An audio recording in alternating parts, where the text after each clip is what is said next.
Zionism தான் பாசிச, இந்த பாசிஸ்டுகள் இருக்கானுல இந்தியாவிலையும் உலகம் முழுவதும் இருக்கானோ. இப்போ உலகத்துல நீங்க எங்க இப்போ எலெக்ஷன் நடந்து முடிஞ்சாலும் ஜெயிக்கிறது ஃபார் ரைட்டுன்னு போடலாம். வெறும் ரைட் இல்லை, ஃபார் ரைட். ரொம்ப அதி தீவிரமான தீவிரவாதிகள் அவங்க தான் ஜெயிக்கிறாங்க.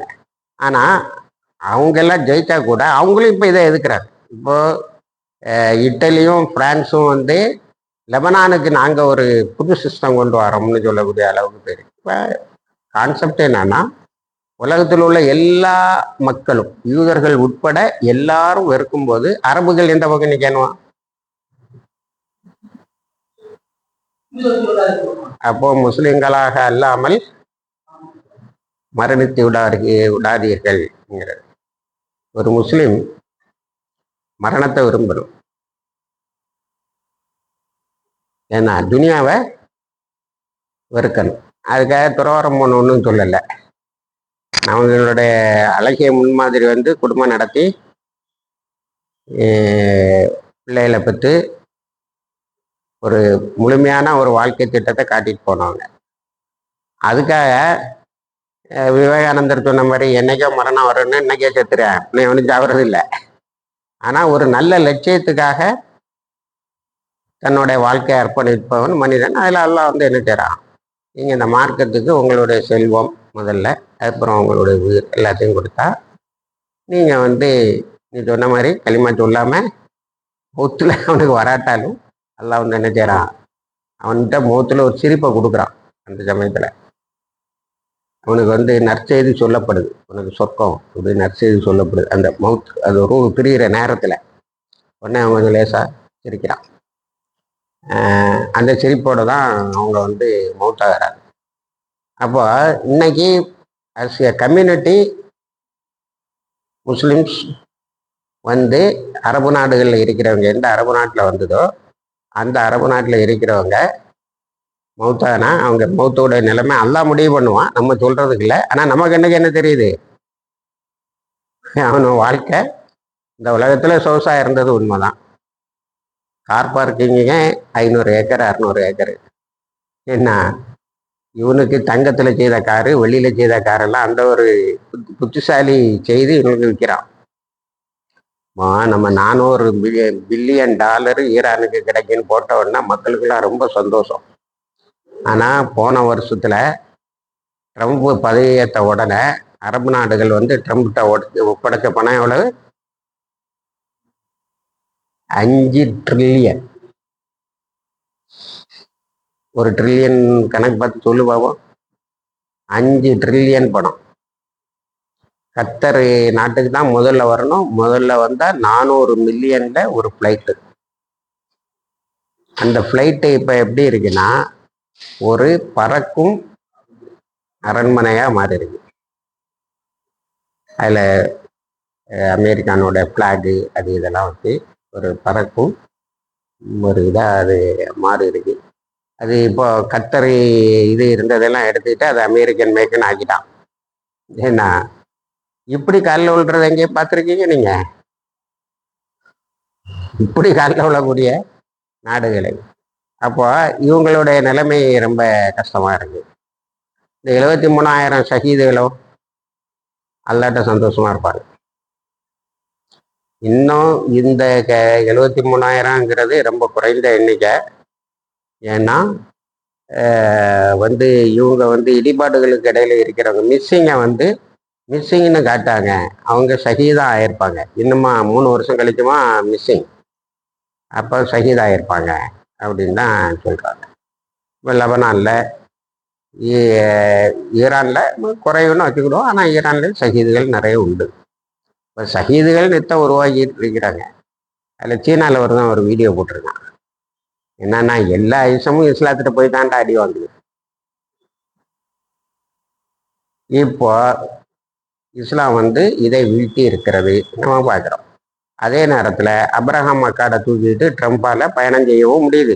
அரபு நாடுகள்லாம் வந்து ஈரான் பக்கம் போயிடக்கூடாதுங்கிறதுக்காக போய் ஒரு எக்ரிமெண்ட்டை போட்டு அதுக்கு தான் மார்க்கோ ரூபியோ. சிலர் சொல்லாங்க இந்த ஈரானுக்கு கொடுக்க வேண்டிய பணத்தெல்லாம் இவனோட சுருட்டு கொடுத்துருவாங்க இவங்கள்ட்ட கொடுக்க சொல்லிடுவாங்க அப்படின்னு. அதுக்கு ரிவர்ஸ் சைடு என்னன்னா, $12 பில்லியன் அரபு நாட்டு பேங்குகளில் தான் இருக்கு.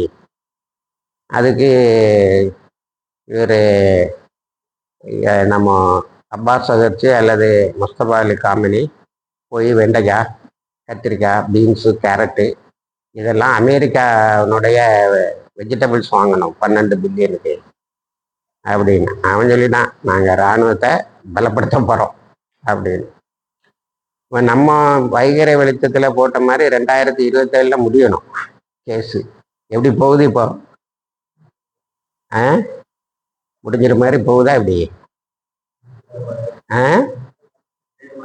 முடியல மாதிரி தான் இருக்கு. ஏன்னா உங்களுக்கு கான்செப்ட் ரீதியாக சியோனிசம் விழுந்து போச்சு. இன்னொரு இயக்கம் இஸ்ரேலில் ரொம்ப பலமாக நடந்துகிட்டு இருக்கு. அது என்னன்னா, நம்ம பாலஸ்தீன மக்களோட நம்ம கலந்து வாழ முடியும்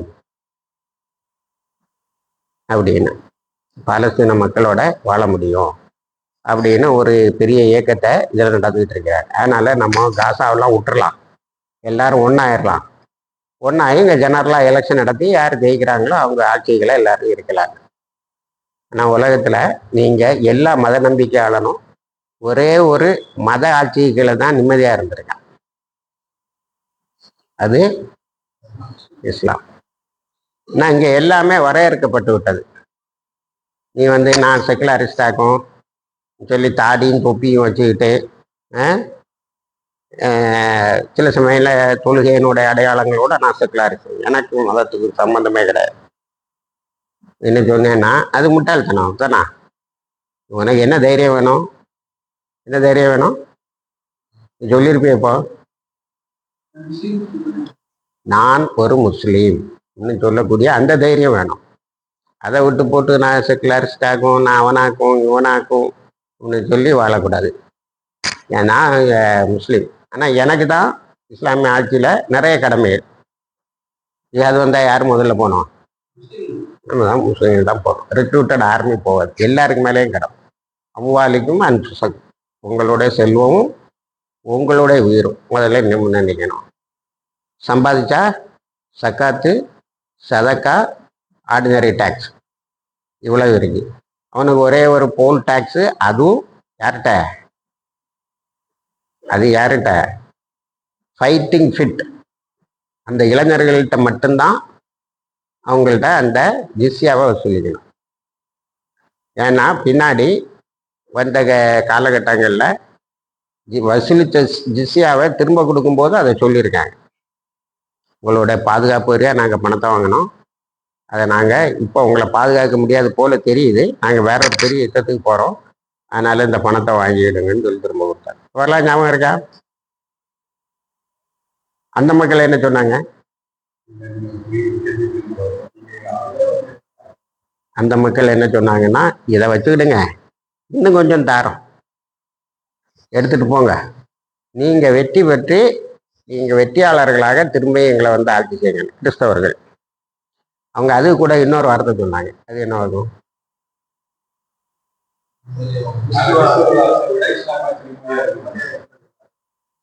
எங்களுடைய ஆட்சியாளர்களாக இருந்தால் இந்த வரியை திரும்ப தர மாட்டாங்க, இருக்கிறதையும் பிடுங்கிட்டு போயிருப்பாங்க.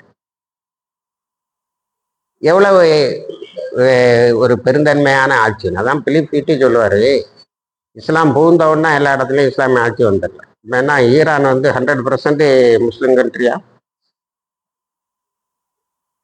யூதர்கள் இருக்காங்களே. ஒரு கணக்குப்படி 60,000, இன்னொரு கணக்குப்படி 75,000, இன்னொரு கணக்குப்படி 25,000 இப்பவும் இருக்காங்க.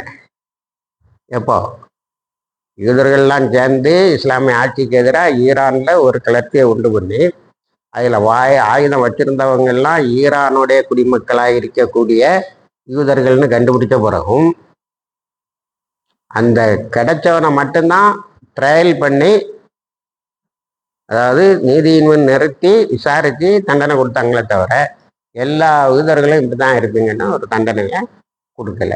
இருக்காங்களா இல்லையா? அரபு நாடுகளில் எல்லாம் இஸ்பஹான்ல தான் அட்டாமிக் எனர்ஜி பிளான்ட் இருக்கு. அங்கே தான் யூதர்கள் பிஸ்னஸில் நம்பர் 1 இருக்கிறாங்க. டெக்ஸ்டைல் பிஸ்னஸ் இஸ்பஹானில் கம்ப்ளீட்டாக யூதர்கள் கையில் தான் இருக்கு. ஏன்னா வட்டி அவங்க வட்டி பிஸ்னஸ் பண்ண முடியாது, அவ்வளோதான்.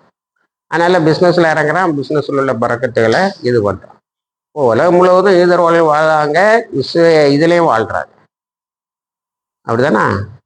அப்போ இதெல்லாம் எது அவங்களுக்கு இது வசதியாக்கி கொடுக்குன்னா இஸ்லாமிய ஆட்சியில் தெளிவாக்கப்படுது. நான் ஏற்கனவே நம்ம தாலிபன் ஆட்சியை பிடிச்சிட்டான்னு உடனே மீடியாக்கள்லாம் மத ஆட்சி அது நான் ஒரு வீடியோ போட்டேன். யூதர்கள் சிலர் ரசூல்லாட்ட நியாயம் கேட்க வராங்க. குரான் ஆயத்து சொல்லு பாபு, என்ன ஆயத்து ஞாபகம் இருக்கா? யூதர்கள் எல்லாம் சிராஜி ஞாபகம் இருக்குன்னு நினைக்கிறேன். யூதர்கள்லாம் ரசூல்லாட்ட நியாயம் கேட்க வராங்க. என்ன விஷயத்துல தெரியுமா? இன்னைக்கு மாதிரி இன்னைக்கு இந்த உலகம் எப்படி இருக்கோ அது மாதிரி ஆபாசமான வாழ்க்கை யூதர்களிட அதிகமாக போச்சு. அதுல அடல்ட்ரி சொல்லக்கூடிய திருமணமானவங்களுக்கு இடையே உள்ள என்னது, அதைத்தான் விபச்சாரம்னு சொல்லுது. அது கீழே உள்ளதை அடல்ட்ரின்னு சொல்றது இல்லை.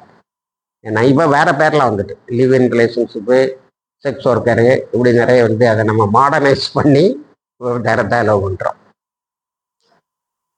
அதில் என்ன ஆகிப்போச்சுன்னா, ரசூல்லாட்ட வரும்போது அங்கே ஒரு வயசு யூதர்களில் பணக்காரன் ஒருத வேற ஒருத்தனைக்கு ஒய்ஃபை வச்சுக்கிட்டு இருக்கேன்னு வையன், அவனுக்கு தண்டனை கொடுக்கணும். யூத பாதிரிமார்கள்ட்ட போனால் அப்படியா விசாரணை நாளைக்கு வச்சுக்கிடுவோமே, இன்னைக்கு நேரம் இல்லை, இப்படியே தட்டி கழிச்சிட்டு இருந்தானோ. கடைசியில் அவர் அப்படியே பண்ணிட்டாரு, சரி ஒரு $5000 கொடு, இன்னும் பணக்காரனுக்கு வசதியாகும். அந்த இதில் பாதிக்கப்பட்ட என்ன பண்ணா, ஏன் இவங்க வந்து தவறாத்துப்படி தீர்ப்பு வழங்க மாட்டேங்கிறாங்க அப்படின்னு சொல்லி தான் ரசூல்லாட்ட வரோம். அது ஒரு நல்ல சரியான கான்டெக்ட் பார்த்துக்கிடுங்க. குரான்ல அல்லாஹ் என்ன சொன்னா, அந்த கேஸ் வருது. இப்போ ரசூல்லா வந்து அறுதி நபி, சரியத்தை நிலைநாட்ட வந்தவங்க, இஸ்லாத்தை நிலைநாட்டிட்டாங்க, ஆட்சி நடந்துகிட்டு இருக்கு. இப்போ ரசூல்லா என்ன சொல்லணும்? என்கிட்ட வந்தா குரான் ஹதீஸ் படி தான் நான் தீர்ப்பு வழங்குன்னு சொல்லணும். ரசூல்லாக்கு இந்த மன கலக்கம் இருக்கும்போது அல்லாஹ் ஒரு குரான் ஆயத்தை இறக்குறான். இறக்கி என்ன சொல்றான்? நீங்க அந்த கேஸை எடுத்துக்கிடுங்க. ரசூல்லாக்கு சந்தேகம். ஏன்னா நம்ம போய் இப்போ முஸ்லீம்கிட்ட ஒரு முகமதுகிட்ட போய் நம்ம கேஸ வரும்னா, அவர் நம்ம மேலே ஏற்கனவே கோபத்தில் இருக்கார்ல, அவரை கொலையே செய்திருக்க முயற்சி பண்ணோம், கடைசியில் மருந்தை வச்சு கொலையும் செய்தோம், அதெல்லாம் வேற விஷயம், அது பிந்தின கால வரல. அப்போ என்னம்மா அப்போ யூதர்கள் வந்து என்ன செய்யறானோ கொண்டு போகும்போது இவர் பிரிஜுடிஸோட நடந்துக்கிடுவாரு, இவர் ஒருதலை பட்சமா நடப்பாருங்கிற நம்பிக்கை அவங்களுக்கு இல்லை. இவர் நியாயமா தான் நடந்துக்கிடுவாருங்கிற நம்பிக்கை இருக்கு. இதை வந்து அந்த காலத்துல நமக்கு ஒரு வரலாறு நம்ம முன்னாடி ப்ரொஜெக்ட் பண்ணப்படுது இல்லை, இஸ்லாத்தினுடைய வரலாறு. அப்புறம் பியூரா ரொம்ப கட்டுப்பாடா ரொம்ப இதாக இருந்தாங்க அப்படி இப்படின்னு. அது அல்லாஹ், நீங்கள் அல்லாஹ் மட்டும்தான் வணங்கணும், நீங்கள் முஸ்லீமாக வாழணும், முஸ்லீம் இல்லாமல் மறுவிச்சிடக்கூடாது, அதெல்லாம் பார்க்கும்போது மக்களுக்கு வேற ஒரு கான்செப்டாக டெவலப் ஆகுது. இப்போ ரசூல்லா வந்து அவர்கிட்ட கேஸ் வரும்போது அல்லாஹ் சொன்னா, நீங்கள் எடுத்துக்கிடுங்க. இங்கே தயங்குறாங்க யூதர்கள், நம்மளை நம்பி வந்தால் நம்ம ஒருவேளை தண்டனையை கொடுத்தா அவர்கிட்ட போய் யாரும் கேட்பாங்களாப்பா, அவரு தெரியாதா நமக்கு, அவர் யூதர்களோட டிக்ளேர்டு எனிமி இல்லை அப்படின்னு சொல்லுவாங்களா அப்படின்னு. அல்லாஹ் சொன்னா, நீங்க எடுத்துக்கிட்டா நீங்க அல்லாவுக்கு பயந்து நீதியையே வழங்குங்கள். அல்லாஹ் பார்த்து நீதி இப்ப எப்படி வழங்கணும்? தௌராத்துப்படி வழங்கணும். புரியுதா? குரான்ல அடல்ட்ரிக்கு கல்லால் அடிக்கணும்னு இருக்கு, அதை நீங்க குரானுக்கு சொல்லக்கூடாது. கூப்பிட்டு வாப்பா யூத ருபின்னு எல்லாம் கூப்பிட்டாங்க, இதுக்கு என்னங்க உங்க இதுல சொல்லியிருக்கு தண்டனை? அது அப்படி சொன்னாங்க இப்படி சொன்னாங்க, இல்லை தௌராத்தை கொண்டு வாங்க படிங்க. நான் அந்த கல்லால் அடிக்கணுங்கிற பகுதியை மட்டும் கையை வச்சு மறைச்சிக்கிட்டு என்ன செய்யறான், நீதியை படிக்கிறான். சொல்ல உண்மை இல்லை. அப்போ சொன்னாங்க, அந்த கையை எடுத்துட்டு படினாங்க. கையை எடுத்துட்டு படித்தா கல்லால் அடிக்கணும், இந்த தண்டனையை நீங்க கொடுங்க. இப்போ செய்யறதுக்கு ஒரு அருமையான விளக்கத்தை சொல்லுவார் நமக்கு. இஸ்லாமிய ஆட்சியில தண்டனை இப்ப எப்படி நிர்ணயிக்கப்பட்டிருக்கு? யூதர்களுக்கு தௌராத்தின்படி தண்டனை வழங்கப்படுகிறது. தண்டனை எக்ஸிக்யூட் பண்ண வேண்டியது யாரு? இஸ்லாமிய அரசு. திரும்ப நீங்களே தண்டிச்சுக்கிடுங்கன்னு அனுப்ப முடியாது. ஏன்னா அப்போ இப்ப தண்டனை அவங்க சட்டப்படியே வழங்கப்பட்டு விட்டதுங்கிறது. நான் ரசூலாகும் பாத்தமுன் நபி எனக்கு பிறகு ஒரு மார்க்கம் கிடையாது, என் மார்க்கப்படி தான் கொடுப்போம்னு இல்லை. இது எவ்வளவு பெரிய ஒரு கான்செப்ட். மற்றவங்களுடைய மத நம்பிக்கையை மதிக்கிறதும் அவர்கள் அதன்படி வாழ்வதற்கு வசதி செய்வதும், அது அவங்க நம்மகிட்ட நீதியை தேடி வந்தா அவங்க எதை நம்புகிறார்களோ அதன்படி நீதி வழங்குவதும் இதுதானே நீதி. அப்போ இஸ்லாம் ஏன் இது 140 வருஷத்துல விழுந்து, கம்யூனிசம் வந்து 100 வருஷத்துல விழுந்தது, பாசிசம் வந்து இப்ப ஹிட்லருடைய பாசிசம், முசோலினோட பாசிசம் 14 வருஷத்துல முடிஞ்சு, ஹிட்லருடைய நாசிசம் வந்து 15 வருஷத்துல முடிஞ்சு, இஸ்லாம் ஏன் விழலைன்னா இந்த நீதி, இது நீதியை நிலைநாட்டுவதுதான். எப்படி எல்லாம் சொல்லலாம், ஒரு கூட்டத்தார் மீது உங்களுக்கு உள்ள வெறுப்பு அவர்களுக்கு நீதி செலுத்துவதில் உங்களை தடை செய்ய வேண்டாம், நீங்க நீதியின் பாலே நிலைத்து நில்லுங்கள். நம்ம இக்காமத்தை தீன்னா அது எதுக்கு? நீதியை நிலைநாட்டுவதற்கு. ஏன்னா நீதி இல்லைன்னா மனிதன் இயல்பால ஒரு இயல்பா வச்சிருக்கான், அது என்ன செய்யும்? ரிவோல்ட் ஆகும்.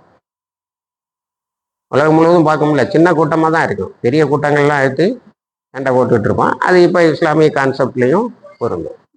அப்போ இந்த நீதியோட இருந்ததுனால தான் இவ்வளோ நாளும் இஸ்லாம் இருந்துகிட்டு இருக்கு, இப்போ வளர்ந்துகிட்டு இருக்கு, இவ்வளவு சிக்கலான இதுலையும் வளர்ந்துகிட்டு இருக்கு.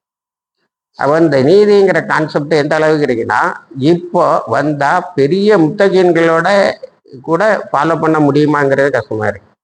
உங்க தாய் தந்தையர்களுக்கு எதிராகவே இருந்தாலும் நீங்கள் என்ன செய்யுங்க? நீதி நிலைநாட்டுங்கள்.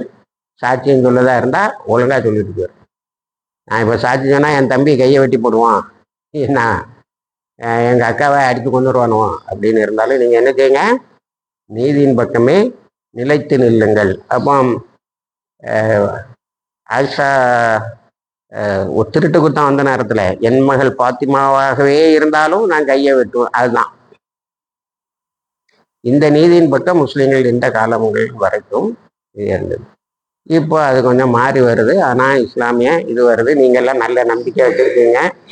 2007க்கு பிறகு அல்லது 2027க்கு பிறகு இஸ்ரேலு இருக்காது. ஒரு நம்ம அதை கண்ணால் பார்ப்போமா? இன்ஷா அல்லாஹ். அப்போ உனக்கு சிராஜ்வா